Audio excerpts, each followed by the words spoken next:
the need to move money from place to place, the cost of doing so, the overhead, as you put it, makes me think, believe it or not, of Bitcoin, because some people have said, hey, Bitcoin is the answer to those problems. Are you a believer? Well, Bitcoin is exciting because it shows how cheap it can be. Bitcoin is better than currency in that you don't have to be physically in the same place.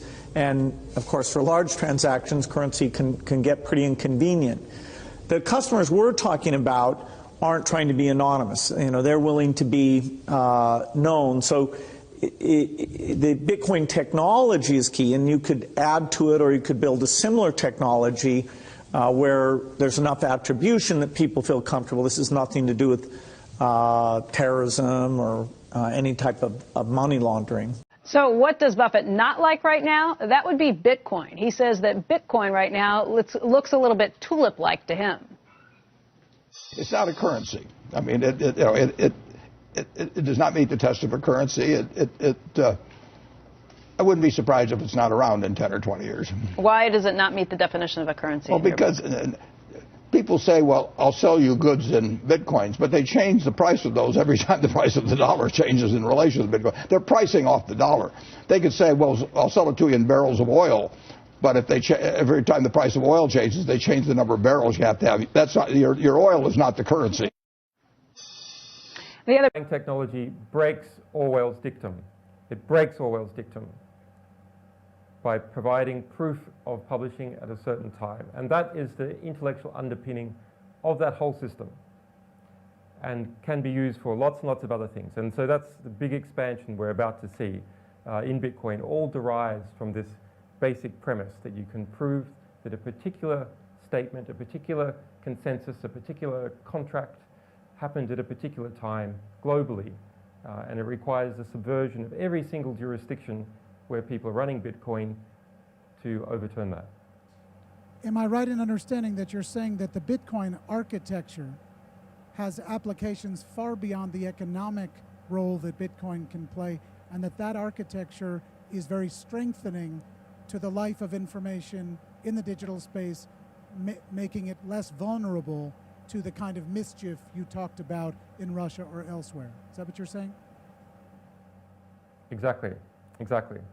That underlying architecture can be used for publishers, for example, so that, as an example, we are starting to use Bitcoin WikiLeaks, stuffing our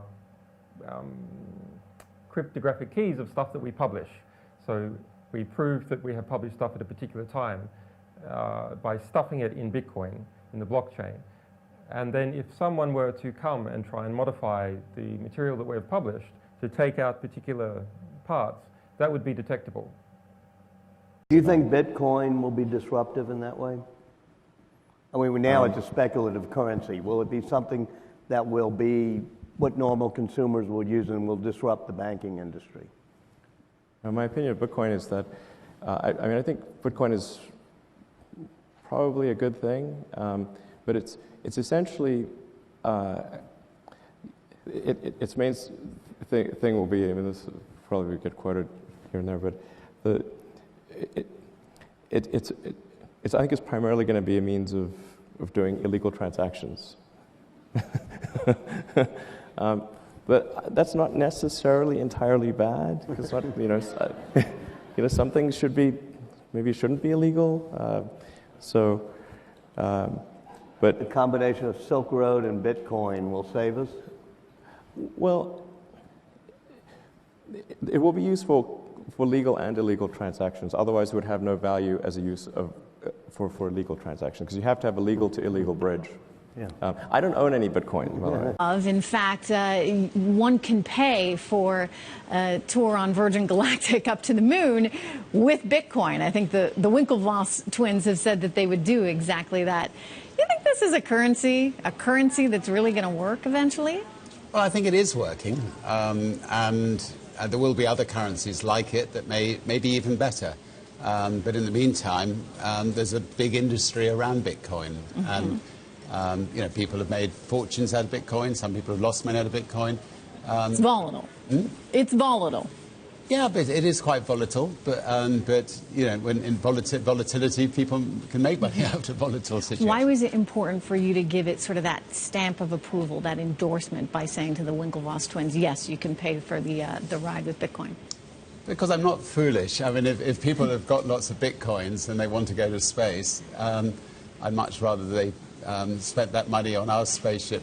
Whether I keep it in Bitcoins is another matter. But I'd much rather they spent that money on a Virgin Galactic spaceship than on, you know, Elon will be sending people to space one day on Elon's spaceship. So we'll grab the money while it's there. Elon versus